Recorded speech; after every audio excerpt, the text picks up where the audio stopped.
na bainda au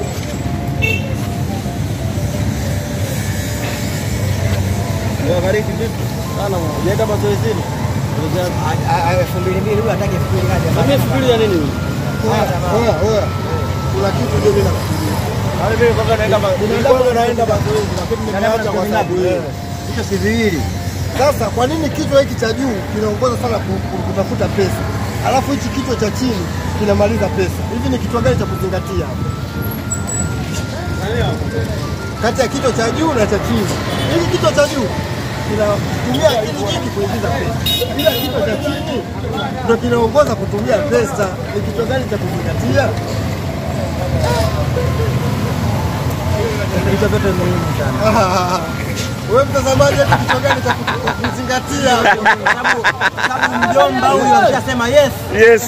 Yaani uko kufanya kazi. Yaani kunakuwa kuko pleni. Akili yako inaanza ni kule tu.